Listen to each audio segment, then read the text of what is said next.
Bismillahirrahmanirrahim. Assalamualaikum warahmatullahi wabarakatuh.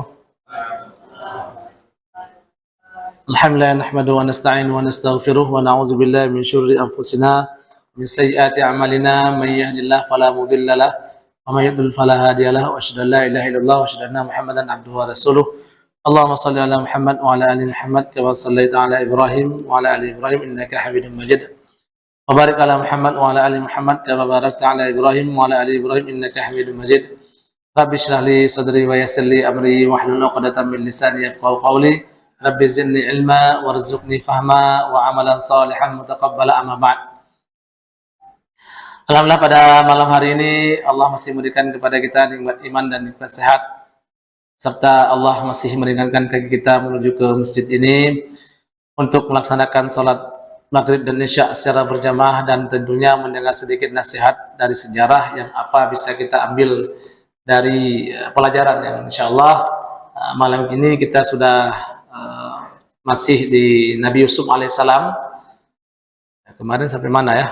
Sampai kisah dengan Zulaikha ya. Insyaallah kita sedikit kita ulangi ke belakang ya, karena kita minggu kemarin tidak ada pengajian ya. Jadi kita sudah sampai kepada Zulaikha ya dan Yusuf alaihissalam yang saling kejar-kejaran ya. Jadi kita ulang sedikit supaya agak nyambung ke depan. Ya, kita bahas kemarin bahwasanya saudara daripada Yusuf alaihissalam itu melakukan kezaliman kepada Nabiullah Yusuf dengan cara membuang beliau ke sumur, kemudian dijual dengan harga yang murah. Setelah itu beliau didapat sama orang yang lewat yang bernama Malik bin Zu'ar bin Tuwaib ya. Namanya Malik bin Zu'ar bin Tuwaib, itu yang mengambil Nabi Yusuf dari sumur. Jadi ketika diturunkan timba, jadi pas dinaikkan timba rasa berat, ternyata ada seorang anak yang sangat tampan. Ini namanya Malik bin Zu'ar. Nah, akhirnya Malik bin Zu'ar ini menjual Yusuf alaihissalam ke Mesir ya, yang membelinya adalah Aziz Misr. Mungkin Aziz Misr itu kalau hari ini mungkin semacam Perdana Menteri mungkin ya, semacam Perdana Menteri. Kalau masa itu dikatakan Aziz pembesar ya. Bernama Idfir bin Ruhib. Namanya Idfir bin Ruhib. Nah, dia memiliki istri yang bernama Zulaikha. Zulaikha ini sering kita dengar ya. Ada yang mengatakan namanya itu Ra'il bintu Ra'il. Cuman yang sering kita dengar namanya adalah Zulaikha. Ini lebih mudah lah. Zulaikha ini bisa diingat dengan mudah ya. Nah, kemudian dijuallah Nabi Yusuf alaihissalam. Akhirnya Nabi Yusuf besar di istana kerajaan. Makanya kata Allah, wallahu ghalibun ala amrih ya.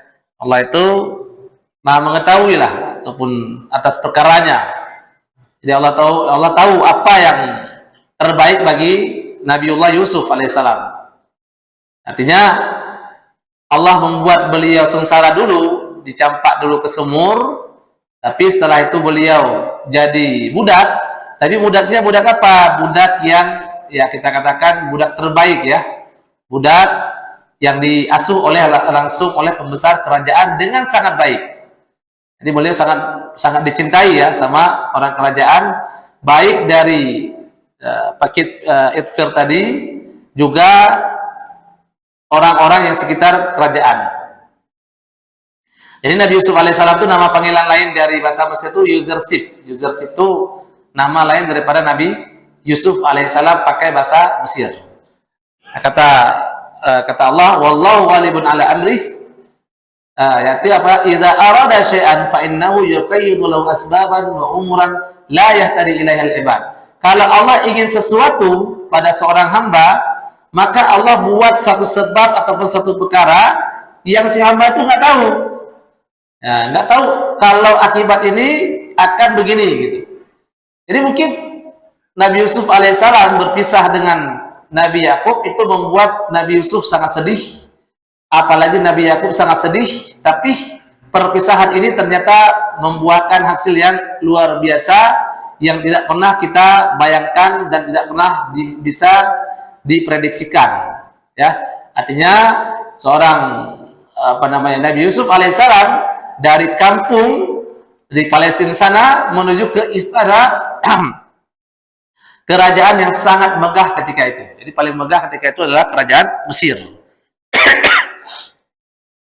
Walakinna aktsaran nasi la ya'lamun, tapi manusia tidak tahu. Dia tidak tahu apa yang akan ia alami setelah ia pindah ataupun setelah ia terjadi sesuatu padanya. Makanya kita di sini harus husnuzan kepada Allah Subhanahu wa taala, sebab apapun yang Allah buat kita nggak tahu hasilnya bagaimana. Sesuatu yang dilakukan ingin mencelakakan ternyata menjadi buah dari sebuah kebaikan yang kita sadari nanti-nantinya. Ini bisa kita ambil menarik sekali ya pelajaran dari kisah Nabi Yusuf alaihissalam. Nah kemudian walamma balagha ashuddahu ataina hukman wa ilma wa kadzalika najzil muhsinin. Ketika Nabi Yusuf alaihissalam sudah beranjak dewasa, maka Allah memberikan hukman wa ilman. Jadi Allah memberikan kepada Nabi Yusuf kebijaksanaan dan ilmu. Nah ini kedewasaan di sini ada beberapa pendapat ulama yang mengatakan ya, berapa sih sebenarnya usia dewasa ya, atau lebih tepatnya berapa usia Nabi Yusuf alaihissalam menjelang dewasa. Nah ini kejadian dengan Sayyidah Zulaikha itu sebelum beliau dewasa, sebelum dewasa ya. Nah, ini ada beberapa pendapat ulama, ada yang mengatakan usia 20 tahun, ada yang mengatakan 40 tahun, ada yang mengatakan 18 tahun. Ini usia dewasa ya pada Nabi Yusuf alaihissalam. Yang intinya di bawah 40 tahun. Nah, ketika beliau sudah beranjak dewasa, jadi bayangkan ya, seorang Nabi Yusuf alaihissalam udah tampan, sangat baik, bahkan beliau juga orangnya kekar ya, badannya kekar, dan beliau juga ahli bela diri. Nah, jadi semua kebaikan dan keutamaan ada semua pada Yusuf alaihissalam. Nah, apa yang terjadi setelah beliau besar ya? Warawadathu allati huwa fi baitiha an nafsihi wa ghallaqatil abwab wa qalat hayta lak qala ma'adallahi innahu rabbi ahsana maswaya innahu la yuflihuz zalimun. Ayat 23 ya. Ini semua cerita Nabi Yusuf ada semua terkumpul di surat Yusuf ini. Tidak ada surat lain ya, tidak ada surat lain. Akhirnya Nabi Yusuf selalu bertemu sama istrinya Kitfir ya, yang bernama Zulaikha. Ingatnya Zulaikha ini perempuan yang sangat cantik ya, yang sangat cantik dan perempuan yang memiliki kedudukan ya. Jadi memang dia ada kelebihan yang luar biasa, dan dia itu anak daripada saudarinya Rayyan, Raja Mesir. Ingat ya, itu kemarin sudah kita sebutkan ya. Jadi nama Raja Mesir itu namanya Rayyan bin Ibnul Walid ya.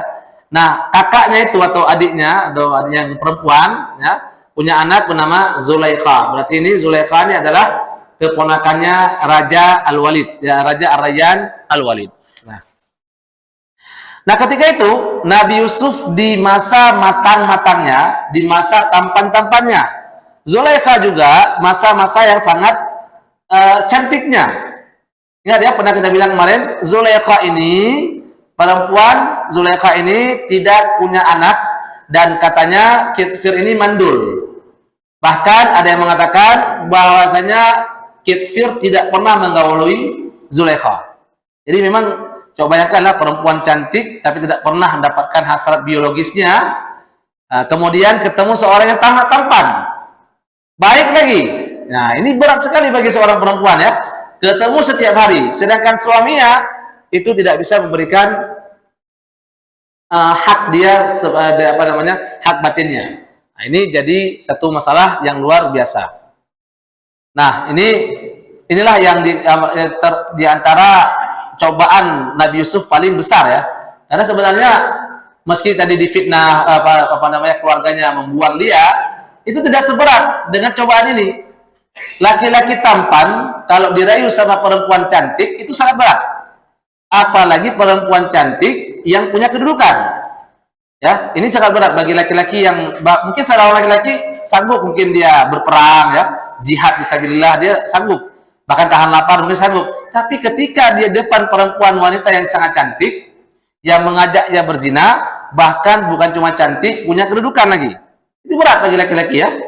Maka kalau seorang laki-laki yang bisa menahan nafsunya untuk tidak berzina ketika diajak, itu luar biasa dan bisa jadi kemungkinan Allah menjadikan dia sebagai walinya. Allah cinta sama dia. Kenapa? Karena hal yang terberat bagi seorang laki-laki adalah perempuan.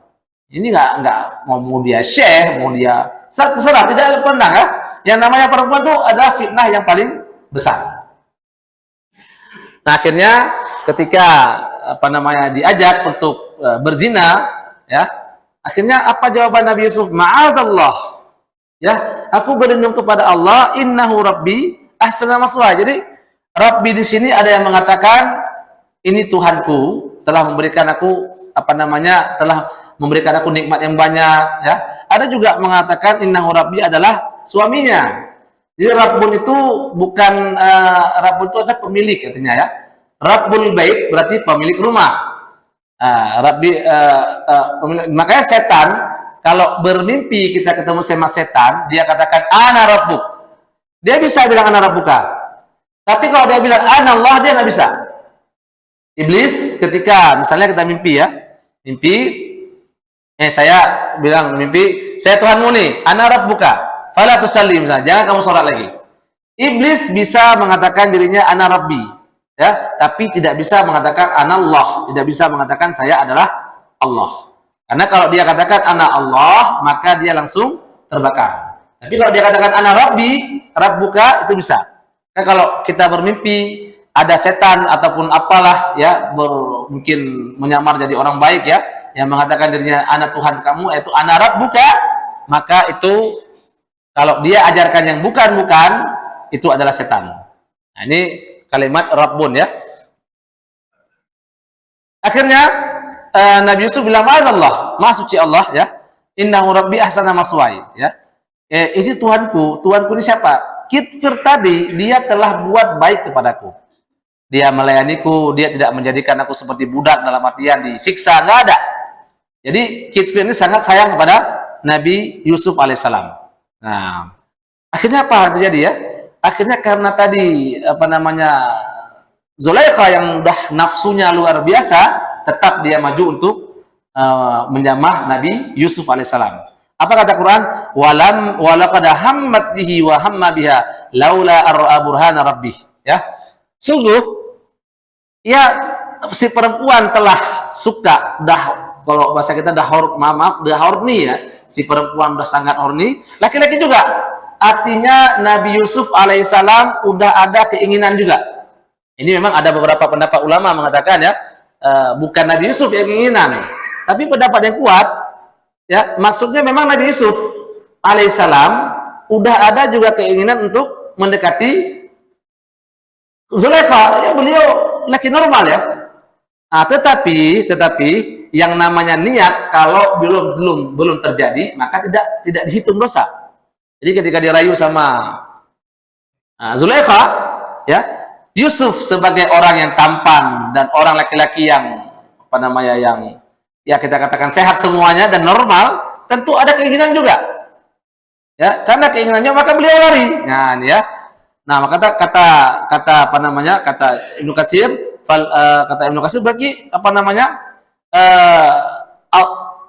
Allah Ta'ala asimahu wa bara'u wa nazahu minal fahsya. Jadi Allah jaga Nabi Yusuf alaihissalam daripada perbuatan-perbuatan yang bisa merusak marwah beliau.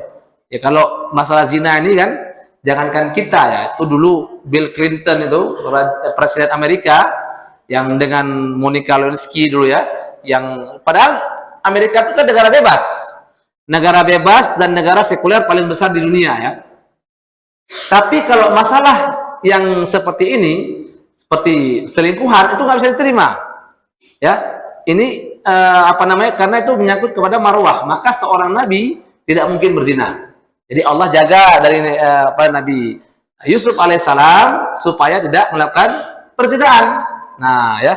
Kata Allah, wa kadzalika linasrifa anhu su'a wal fahsya innahu min ibadinal mukhlasin. Jadi kami palingkan Nabi Yusuf itu daripada keburukan, ya. Dan cerita Nabi Yusuf ini juga ada juga nanti ada pada masa tabi'in ada namanya Sulaiman bin Yasar, ya. Sulaiman bin Yasar ini adalah tabi'in, anak Yasar. Yasar ini adalah ulama besar, tokoh tabi'in juga. Yang beliau itu bukan tabi'in, sahabat Nabi ya. Beliau ketemu sama Khalid bin Walid, tabi'in ya, tabi'in. Nah, Yasar ini punya anak namanya Sulaiman. Sulaiman ini sangat tampan orangnya. Suatu hari beliau lagi duduk, tiba-tiba datang perempuan yang sangat cantik, kemudian sangat ada kedudukan orang kaya. Langsung dibuka cadarnya, ya, dilihatnya Sulaiman bin Yasar langsung buang muka. Akhirnya dibilang sama Sulaiman, kalau kamu butuh apa-apa, butuh duit, ya saya kasih ini yang saya ada. Tapi apa jawaban perempuan itu? Enggak, saya butuh seperti suami istri. Astagfirullah katanya. Langsung Sulaiman bin Yasar ketika itu menangis. Langsung menangis, sampai menangisan itu akhirnya si perempuan lari. Karena malu. Nah, akhirnya datanglah temannya Sulaiman bin Yasar. Kenapa kamu nangis? Jawab Sulaiman bin Yasar sama kawannya, ini tadi ada perempuan yang sangat cantik ajak aku berzina. Akhirnya kawannya pun menangis. Terus kamu kenapa menangis? Saya menangis kalau seandainya saya di posisi kamu, pasti saya sudah lakukan, kata kawannya Sulaiman bin Yasar. Akhirnya karena nafsunya yang sangat dia tahan tadi, akhirnya pada malam hari beliau mimpi bertemu sama laki-laki yang sangat tampan, yaitu Nabi Yusuf alaihissalam. Ini tadi ya, Sulaiman bin Yasar namanya, ulama tabi'in yang sangat tampan, dan beliau itu ketemu sama Nabi Yusuf alaihissalam. Karena apa? Karena beliau tahan diajak berzina sama kawannya. Makanya kalau ada orang yang diajak berzina dengan orang yang punya cantik, punya kedudukan, dia sanggup tahan nafsunya, itu insya Allah doanya mustajabah. Insya Allah. Akhirnya wastabaqal bab wa alqaya sayyidah ladal bab. Jadi ketika itu karena Nabi Yusuf alaihissalam tidak mau melakukan itu, akhirnya beliau lari. Nah, ini kalau kan nggak pernah kita dengar ada perempuan yang mau perkosa laki-laki, itu nggak pernah dengar itu ya. Yang ada kebalikannya. Kalau ada perempuan perkosa laki-laki, masuk berita itu. Ya, dulu ada di Kuwait itu ya, satu orang laki-laki diperkosa 2 perempuan. Masuk berita viral. Sekitar tahun 2000-2005 begitulah. Sampai polisinya ketawa karena kebalikan, nggak pernah terjadi. Nah, akhirnya apa terjadi? Wastabaqal bab, ya, akhirnya beliau Zulaikha dan Yusuf alaihissalam dua-dua lari kejar-kejaran. Pas lari buka pintu, pas buka pintu ternyata dapat suaminya di depan. Kaget, Nabi Yusuf kaget, kemudian juga Zulaikha juga kaget. Nah, ini artinya begini ya, suatu perbuatan maksiat ya, apapun jenisnya, sebagus apapun ditutupi, pasti suatu hari akan terbongkar. Ini kisah Nabi Yusuf ini memberikan pelajaran kepada kita ya.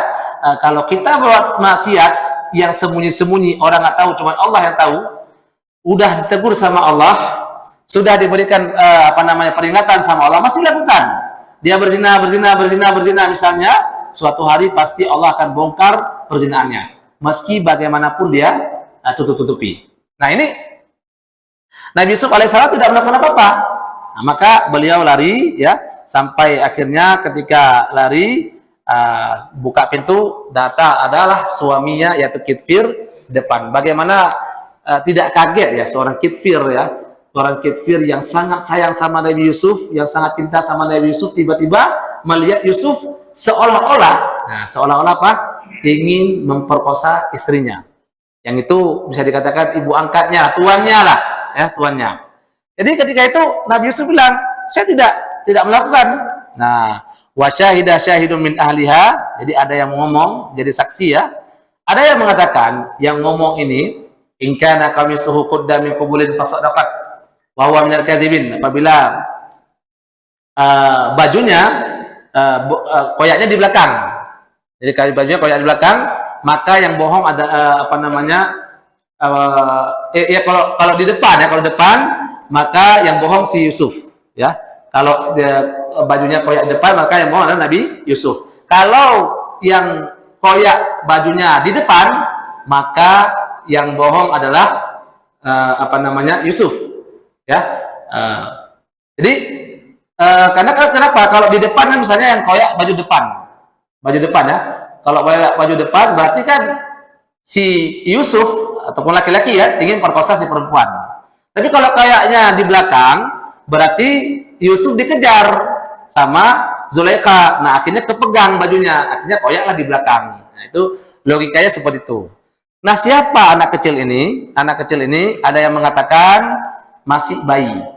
Jadi ada bayi yang bisa ngomong tuh ada tiga ya.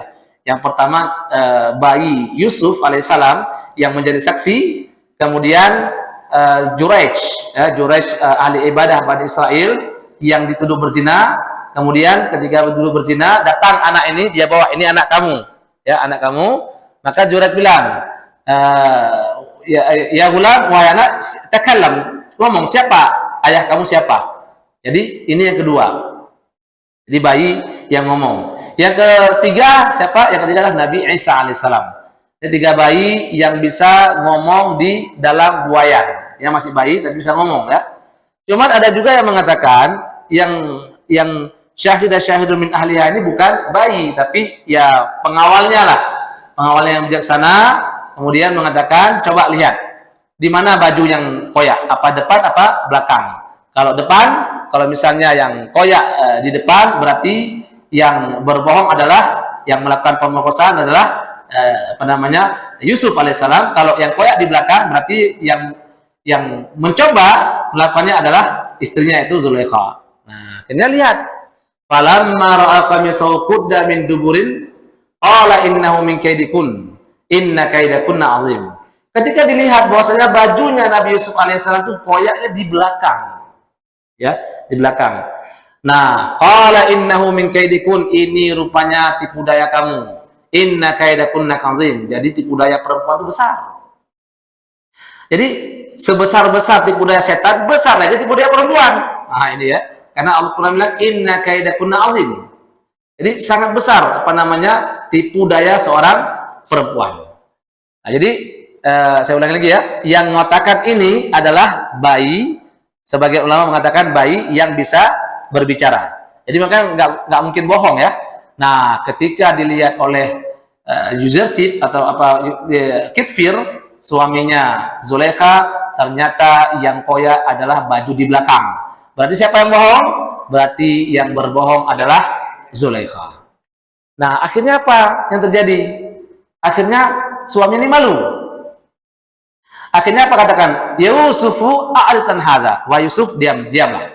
Jangan kamu sebutkan tentang ini ya sama siapapun.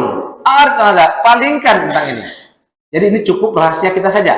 Nah, yang namanya rahasia ya, yang namanya rahasia itu sepandai-pandai tutup tetap bongkar juga. Kebongkar juga, apalagi perempuan. Kemungkinan ada di antara yang melihat kejadian itu ada perempuan juga daripada pembantunya Kitfir ya. Kemudian apa kata Kitfir ya? Wastaghfir li dzambik ya, istaghfir li dzambik ya, li dzambiki innaki kunti minal khatiin.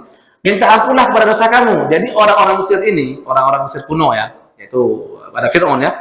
Mereka itu meski mereka menyembah berhala, jadi ini Firaun ini bukan Firaunnya Musa alaihissalam. Jadi ingat ya, setiap Firaun itu maksudnya adalah Fir'aun itu adalah apa? Raja Mesir. Raja Mesir namanya Firaun. Jadi Firaun itu Raja Mesir maksudnya ya. Nah, orang Mesir ketika itu mereka memang menyembah patung-patung, menyembah berhala, ya. Tapi meski mereka begitu, tetap mereka yakin ada Allah. Maka kalau mereka taubatnya kepada Allah juga. Makanya Allah mengatakan istaghfiri li dzambiki innaki kunti minal khatiin. Maka minta maaflah dengan pada dosa kamu karena kamulah yang melakukan kesalahan. Nah, ini ya. Akhirnya diam-diam diam-diam, tidak ada yang sampai bocorkan, ternyata bocor juga. Nah, ini ya. Namanya juga perempuan. Makanya kalau perempuan sampaikan rahasia, hati-hati. Ada rahasia perusahaan, kadang-kadang sama istri pun nggak boleh bilang ya. Dek, jangan bilang-bilang ya. Ini cuma kita tahu ya. Nanti dia bilang lagi sama orang lain.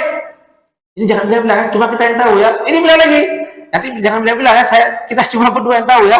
Akhirnya satu kampung pun tahu. Jangan bilang-bilang, cuma kita yang tahu. Ini bahaya ini ya. Maka kalau ada rahasia-rahasia penting sekali ya. Apalagi yang berkaitan dengan perusahaan kita misalnya ya. Itu jangan disampaikan kepada baik. Kadang-kadang istri pun dia nggak mau sampaikan, tapi kadang-kadang lagi cerita sama kawan, udah dekat dia cerita sama kawan, nggak ada pembahasan. Ketika nggak ada pembahasan, kamu tahu nggak? Adalah, kamu tahu nggak? Nah, akhirnya bocor rahasia itu.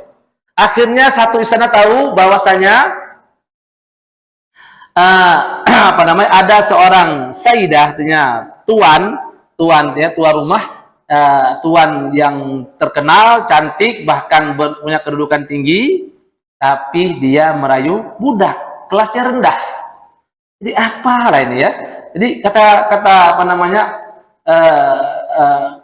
perempuan ini, wa qala niswatun fil madinah imra'atul azizi turawidu fataha an nafsih qad syaghafaha hubba inna lanaraha fi dhalalin mubin.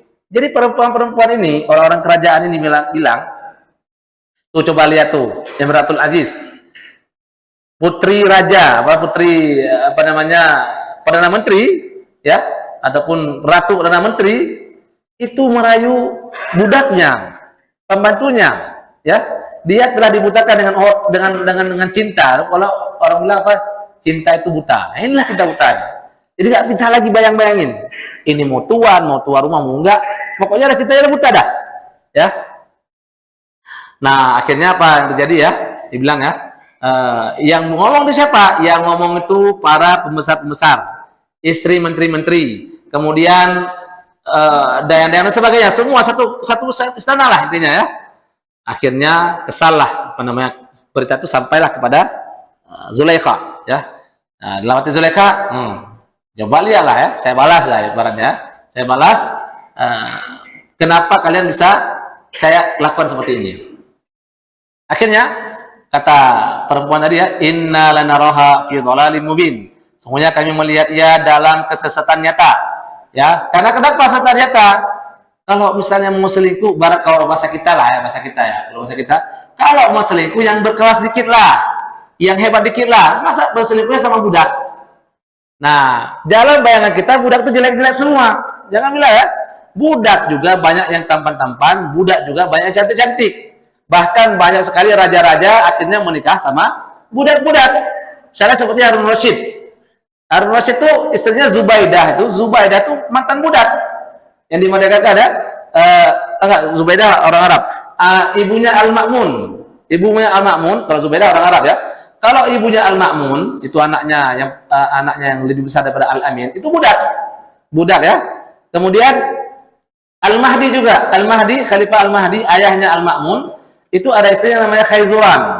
Khayzuran ini juga budak, tapi budak yang sangat cerdas. Bahkan Khayzuran ini sangat mempengaruhi pemikiran Al-Mahdi ketika mengambil keputusan. Jadi budak ini nggak sembarang budak. Nah, ini termasuk tadi Nabi Yusuf alaihissalam. Inilah. Jadi kita jangan bayangkan kalau budak itu jelek-jelek semua, bodoh-bodoh semua, enggak. Banyak sekali budak yang hebat-hebat. Falamma samiyat bimakrihinna ya. Jadi ketika Zulaikha mendengar keburukan itu, desas-desus di istana kalau bahasa kita hari ini ya, akhirnya dia punya rencana. Apa rencananya? Rencananya beliau undang para pembesar-pembesar itu. Jadi istri kerajaan diundangnya ke istana ya dengan undangan khusus lah kalau bahasa hari ini ya. Acara-acara ibu-ibu lah. Akhirnya setelah itu disiapkanlah buah. Kemudian disiapkanlah buah tuh semacam buah lemon, dan disiapkan pisau yang sangat tajam. Jadi ada pisau, ada buah. Nah, akhirnya kemudian Nabi Yusuf dipakai pakaian yang sangat-sangat tampan. Jadi kalau bahasa kita dimandiin dan sebagainya, kemudian dipakai minyak wangi dan sebagainya ya, sampai sangat tampan. Dipakaian semua ya. Nah, akhirnya setelah itu Disuruh keluar. Jadi ini ibaratnya ini majelis perempuan semua. Kemudian dibuka pintu, udah, Yusuf kamu jalan depan mereka. Depan siapa? Depan para perempuan-perempuan ini. Depan para pejabat-pejabat ini. Falamma ra'aynahu akbarnahu wa qulna hasya lillah ma hadza basyara in hadza illa malakun karim. Jadi ketika didengar itu, Masya Allah, kalau bahasa kita hari inilah ya, astagfirullahaladzim, Masya Allah, subhanallah, ya, mungkin keluar semualah ya, mereka bertakbir, mereka semuanya begini, semua terbelalak matanya melihat, wah, demi Allah, ini bukan manusia nih, ya, ini malaikat yang bercahaya, yang sangat tampan. Jadi semua terpana melihat ketampanan Nabi Yusuf alaihissalam. Luar biasa. Makanya dalam hadis Isra Mi'raj, ketika Rasulullah melewati Nabi Yusuf, ya, apa kata Rasulullah? Famarartu bi Yusufa wa idza huwa qad u'tiya syatul husni. Jadi ketika aku melihat Nabi Yusuf alaihissalam, beliau melihat ternyata sebagian ketampanan itu diberikan kepada Nabiullah Yusuf alaihissalam. Nah, makanya kalau kita katakan ya, siapa lebih tampan ya, antara Nabi Yusuf alaihissalam ataukah Nabi Muhammad SAW? Ini sering ya orang mengatakan ya, bahwasanya Nabi Muhammad SAW itu lebih tampan daripada Nabi Yusuf alaihissalam. Nah, jawaban yang benar adalah Nabi Yusuf alaihissalam itu lebih tampan daripada Nabi Muhammad SAW. Nabi Muhammad SAW ketampanannya adalah kesempurnaan ciptaan, ya, bagus ya. Tetapi kalau Nabi Yusuf alaihissalam ketampanannya adalah mukjizat. Makanya kita nanti di hari kiamat, ya, di hari kiamat atau ketika masuk surga, itu tidak ada lagi orang yang jelek. Semuanya berwajah seperti Nabi Yusuf. Maksudnya bukan mirip Nabi Yusuf, tapi tampanan selevel. Ya, semua wajah kita, kalau kita lihat di wajah hari ini, aduh, hancur kali saya. Tenang ya. Di hari kiamat, nanti di surga, ya, semua wajah kita berubah. Jadi balance ya. Perempuannya secantik Hawa, ya Hawa mungkin ya. Nah, karena Hawa itu paling cantik ya. Kemudian kalau yang tampannya setampan Nabiullah Yusuf alaihissalam. Dan tinggi kita nanti di surga itu semua seperti tingginya Nabi Adam alaihissalam, yaitu 60 hasta. Itu pernah kita bahas dulu ya. Dan hati kita semuanya seperti hatinya Nabi Ayub alaihissalam. Jadi nggak ada lagi iri-iri lah. Kalau kita dapat, misalnya ini, dapat surga ke-8. Ini orang surga ke-8 tidak pernah iri dengan orang yang ke-8 atau 7 ya? 7 ya. Nah, orang yang surga ke-7 tidak pernah iri dengan orang yang surga ke-1, ke-2, ke-3, ke-4. Jadi kita nggak ibaratnya berarti ini ya, ada ini komplek yang surga 1, komplek surga kedua, komplek surga dan seterusnya. Ini antar surga-surga ini tidak ada rasa iri dengki. Kalau kita di dunia hari ini ya, sekaya apapun kita, tetap akan merasa iri dengan orang yang lebih kaya daripada kita. Tapi di surga enggak. Hati kita semua seperti Nabi Ayub alaihissalam. Nah, kata para imam ya, ma'nahu annahu kana 'ala nisfi min husni Adam. Jadi ketampanan Nabi Yusuf alaihissalam ini adalah setengah daripada ketampanannya Adam alaihissalam. Jadi paling tampan sebenarnya Adam. Kenapa Adam? Karena Nabi Adam adalah satu-satunya makhluk Allah yang satu-satunya manusia yang langsung Allah ciptakan dengan tangan Allah. Jadi satu-satunya cuman Nabi Adam alaihissalam. Maka kata ulama, tidak mungkin yang diciptakan oleh Allah itu lebih buruk dari yang lain. Nah, tapi kita katakan Nabi Yusuf paling tampan. Kenapa? Nabi Yusuf paling tampan dari segi beliau itu lahir daripada yang normal, yaitu ayah dan ibu. Sedangkan Nabi Adam bukan, tapi langsung dari tanah. Jadi Allah langsung yang membentuk. Maka kita katakan siapakah manusia yang tertampan? Yang normal itu tetap Nabi Yusuf alaihissalam. Dan siapakah perempuan yang paling cantik? Ya, yang paling cantik adalah Sarah, istrinya Nabi Ibrahim alaihissalam. Nah, ini kita ulang yang kemarin ya, sedikit. Nah, kata Ibnu Mas'ud radhiyallahu anhu, jadi wajah Nabi Yusuf itu seperti kilat. Ya. Apabila misalnya ada perempuan, ya budak mungkin ya, atau siapa ya, datang bertemu beliau, beliau langsung tutup mukanya. Karena kalau perempuan itu lihat wajah beliau langsung jatuh cinta. Jadi kalau dibilang apa namanya, bilang di ahli kitab ya, ahli kitab bilang itu ketika perempuan-perempuan itu melihat Nabi Yusuf alaihissalam itu langsung keluar mens, keluar haid ya, keluar halangan. Karena saking cantiknya. Tapi ini tentunya apa namanya, cerita ahli kitab ya, tidak mungkin benar mungkin ya. Tidak ada kebenarannya. Nah, ketika mereka melihat ketampanan Nabi Yusuf alaihissalam yang luar biasa, akhirnya pisau tadi yang lagi dipotong buah tadi akhirnya memotong apa tangan-tangan mereka. Wallahu a'lam bishawab. Apakah tangan ini terpotong, memang terpotong, ataukah cuma luka-luka saja? Nah, ini tidak disebutkan ya. Tidak disebutkan dalam sejarah apakah terpotong sekalian ataupun cuman apa namanya, terpotong. Cuma kalau dalam Quran dikatakan waqatta'na aydiyahunna ya, mereka memotong tangan mereka sendiri. Ya, mungkin memotong sehingga tidak sampai putus ya. Artinya apa? Ketika dipotong tangannya, mereka sama sekali nggak rasa. Setelah Nabi Yusuf pergi, tidak lagi situ, baru terasa sakit. Kita kalau misalnya lagi ada sesuatu ya, kayak orang Syiah itu ya, mukul-mukul diri ya, itu karena lagi histeris mereka, itu nggak terasa sakit. Kapan sakit? Ketika nanti sudah habis acara, ya udah hilang ginnya, ibaratnya gitu ya, hilang ginnya baru rasa sakit. Nah, akhirnya apa kata Zulaikha ya? Qalat fadzalikunna alladhi gununtunnani fihi wa laqad rawattu an nafsihi fasta'sam. Jadi ini yang kalian tuduhkan kepada saya. Kalian itu baru 1 hari kalian lihat. Sebentar baru kalian lihat, kalian langsung lupa. Kalian langsung terpana dengan ketampanannya Yusuf alaihissalam. Apalagi saya dari kecil saya lihat dia begini, dia tiap hari diperhatikan, tiap hari dilihat selalu. Nabi Yusuf alaihissalam, apa enggak saya jatuh cinta sama dia? Nah, ini apa namanya? Akhirnya sadarlah para pembesar-pembesar ini memang apa namanya, wajar kalau misalnya Yusuf alaihissalam ini dicintai sama tuannya. Nah, akhirnya para perempuan-perempuan ini pun akhirnya setuju kalau Yusuf tuh dipaksa mau sama melayani Zulaikha ataupun yang lainnya. Apa jawaban Nabi Yusuf alaihissalam? Rabbis sijnu ahabbu ilayya mimma yad'unani ilaih wa illa tasrif anni kaidahunna asu ilaihinna wa aku minal jahilin. Ya Tuhanku, kalau memang kayak gini keadaannya, kalau memang mereka mengajak saya untuk berzina, maka saya katakan penjara lebih bagus.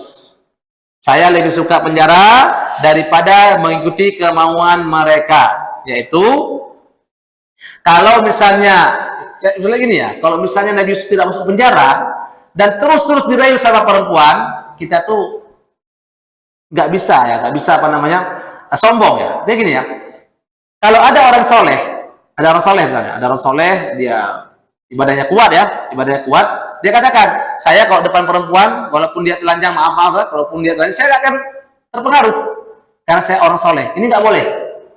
Kita tidak boleh seperti itu. Artinya kita tidak boleh sombong dengan kesalehan kita, dengan ilmu kita. Kalau ada maksiat kita nggak akan pernah lakukan. Ya? Tapi disuruh kita apa? Jauhi. Wala taqrabu zina, jauhi. Jangan dekati. Kalau ada indikasi ke situ, jauhi. Sama kayak ke Dajjal ya. Dajjal ini meskipun kuat iman kita, kuat sekali iman kita, Nabi suruh kita jauhi, bukan tantang dia. Karena ketika kita ketemu sama dia, bisa-bisa iman ini jadi apa namanya? Jadi rusak ya, jadi rusak. Makanya Rasulullah Nabi Yusuf alaihissalam, daripada saya ikuti kemauan mereka, daripada terus-menerus saya dirayu sama mereka, lebih baik beliau masuk penjara daripada mengikuti kemauan orang-orang perempuan-perempuan ini.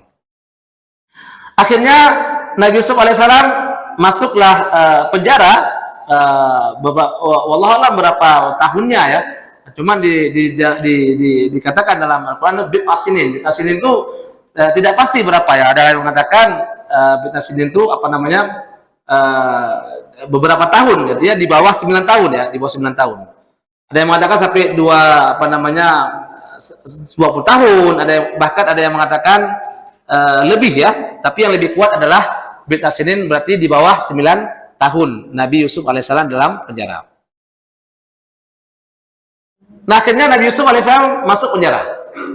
Setelah masuk penjara, wadakhala ma'usijina fatayan. Ada dua pemuda masuk ke dalam penjara. Jadi Nabi Yusuf masuk penjara ya. Kalau di kisah di film Nabi Yusuf itu kan, Nabi Yusuf kan masuk penjara. Jadi kalau yang di film Yusuf itu, yang kita lihat di film Yusuf itu kalau nggak salah itu Iran yang buat ya.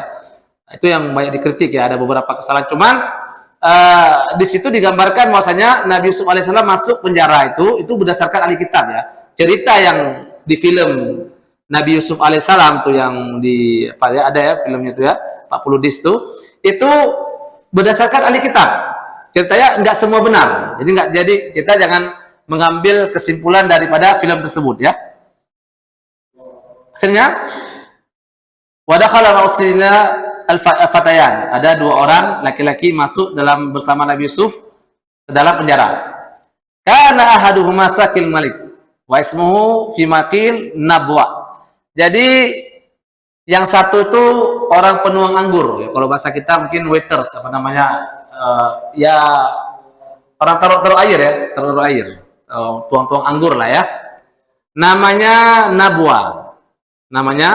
Nabwa. Ini orang yang tukang taruh air kepada raja. Namanya siapa? Nabwa. Wal akharuna khabbazuhu yakni alladhi yali ta'amahu.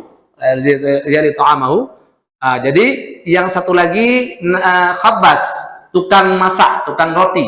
Mungkin kalau tukang roti ini mungkin tukang masaknya ya, pemasaknya. Yang satu koki, yang satu lagi penuang air ya kan.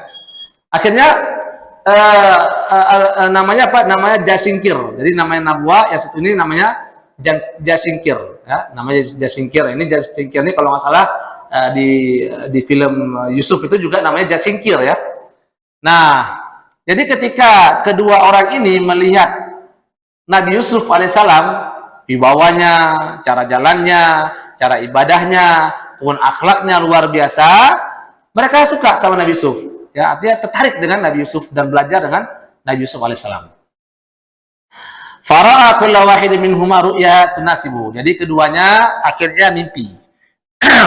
Baik orang yang tadi pembantu yang berikan air dan yang memberikan makanan, dua-duanya bermimpi. Apa mimpinya?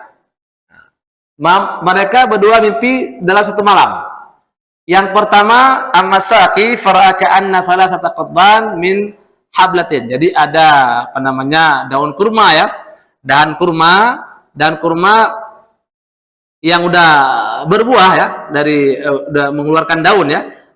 Daun ya, dan ibaratnya kalau bahasa kita udah jatuh daunnya gini ya, udah lebat daunnya ya. Daunnya lah lebat ya. Wa ainat anakidul inab. Jadi udah lebat dan udah jatuh tandannya ini ya. Fa'akhadhaha. Jadi buahnya ada banyak lah intinya. Yang pertama buahnya ada banyak, kemudian diambil sama yang tukang air tadi ya, kemudian diperas ya, kemudian diberikan raja. Jadi intinya ada pohon kurma yang sudah lebat buahnya, kemudian diambil, kemudian diperas airnya, jadi diberikan kepada raja. Wal khabbas ka'anna ala rasi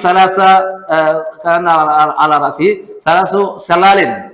Jadi kalau si khabbas ini yang tukar roti tadi, dia ada melihat roti yang 3 lapis. Jadi rotinya ada 3 lapis ya. Kemudian yang 3 lapis ini akhirnya dimakan sama burung. Jadi patok sama burung yang paling atas ya. Jadi kan mereka bingung. Ini apa artinya? Yang satu ambil kurma kemudian diperas, diberikan minumnya kepada raja ya. Yang satu lagi ada roti ya, roti yang atasnya dimakan sama burung. Apa maksud daripada mimpi ini? Ya, inna naraka minal muhsinin. Kami melihat kamu adalah orang-orang yang baik. Makanya seperti saya bilang minggu kemarin ya, kalau dia orang baik dan orang saleh, boleh kita bertanya tentang apa sih takbir mimpi ini. Ini kalau dia orang baik ya. Nah, qala la ya'tikuma ta'amun turzaqanihi illa nabba'tukuma bita'wilihi qabla an ya'tiyakum. Jadi Oke, akan saya sebelum sampai makanan, saya akan sampaikan apa tafsir daripada mimpi kalian berdua. Nah, ya. Wa unabbiukum mimma taquluna wa ma tadhkurun. Jadi, sebelum Nabi Yusuf alaihissalam menyampaikan tafsir mimpinya, beliau dakwah dulu. Beliau dakwahin, ya. Maka lana an nusyrika billahi min syai'in dzalika fadlullahi alaina. Jadi, kita jangan syirik, ya.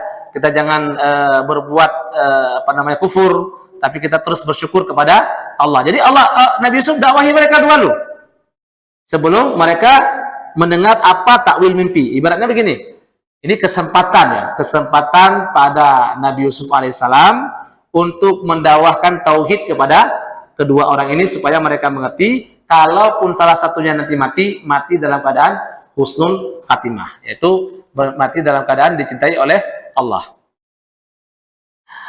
Akhirnya setelah itu beliau jelaskan tentang bahwasanya berhala-berhala ini akan lemah dan tidak bisa buat apa-apa, tapi Allah lah yang berbuat apa-apa. Ya sahibai sejni. Jadi baru Nabi Yusuf alaihissalam menjelaskan. Jadi ya sahibai sejni. Jadi wahai sahabatku, ya.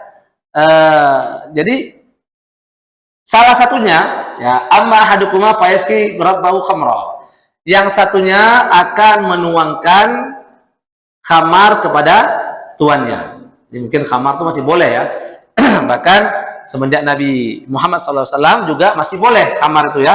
Baru datang Nabi Muhammad SAW mengharamkan khamar. Jadi salah satu di antara kamu akan kerja lagi lah kalau bahasa kita ya. Akan kerja lagi dan akan menuangkan khamar kepada tuannya. Nah, bahwa asaki yaitu penuang air. Wa ammal akharu fayuslabu fata'kulu tayru min ra'sihi. Sedangkan yang lain, yang satu lagi, dia akan disalib. Setelah disalib, artinya kalau disalib, kemudian mayatnya dibiarin sampai akhirnya dimakan oleh burung. Nah, burung ya, kepalanya. Qudiyal amrul ladzi fihi tastafiyab, akhirnya terjadilah apa yang dikatakan oleh Nabi Yusuf alaihissalam. Nah, akhirnya yang bebas satu, yaitu tukang beri minum ya. Jadi kan intinya mereka berdua ini kan ada indikasi antara salah satu di antara dua ini ada yang yang mau meracuni ya. Mau meracuni raja ya, maka akhirnya terbukti bahwasanya yang meracuni raja adalah khabbas, yaitu tukang buat makanan. Akhirnya ketika mau keluar, Nabi Yusuf bilang, "Qala lilladzi dhanna annahu najim minhuma uskurni 'inda rabbik fa ansahu syaitan." Jadi Nabi Yusuf bilang yang lewat, yang lulus, yang tidak kena hukuman, ya. Coba kamu ingatkan dan sebut nama aku pada raja, pada tuanmu. Ternyata ketika dia keluar, fa'ansahu syaitan, syaitan membuat dia lupa. Akhirnya Nabi Yusuf alaihissalam labisa fi sijni bid'a sinin, beberapa tahun. Yang tadi kita katakan bid'ah itu ada yang mengatakan dari 3 sampai 9, ada juga yang mengatakan itu adalah 10, 20 dan seterusnya. Cuman yang kuat adalah yang Nabi Yusuf alaihissalam di penjara itu kira-kira 9 tahun lah. Memang ada juga yang mengatakan Nabi Yusuf di penjara sekitar 12 tahun. Wallahu a'lam bishawab, mana yang paling benar ya. Karena dalam Quran cuma menyebutkan bid'ah sinin, beberapa tahun. Nah, kalimat bid'ah ini ada pandangan beberapa ulama yang mengatakan tergantung dengan versinya, cuman yang masyhur itu mungkin 12 ke bawah ya, 12 ke bawah. Wallahu a'lam bishawab, mana yang paling benar ya. Akhirnya Nabi Yusuf alaihissalam mengatakan ya kepadanya, coba sebutkan ya kejadian ini, coba sebutkan kepada Tuhan kamu. Akhirnya setan pun melupakannya. Ya namanya kita orang senang ya, seperti janji pejabat ya. Janji pejabat kalau kita belum jadi pejabat bilang begini begitu ya. Giliran jadi pejabat lupa semua, ya kan? Tolong ingatkan saya, bilang lagi. Nanti kalau saya jadi pejabat, ingatkan saya. Ingatkan apa? Ingatkan janji saya. Ternyata ketika sudah lupa semuanya. Akhirnya sudah lama kemudian sampai akhirnya lama kemudian tidak disebutkan namanya, sampai akhirnya suatu kejadian terjadi apa? Raja mimpi. Nah, raja mimpi ini gimana? Kita lanjut dulu gimana? Azan, azan dulu.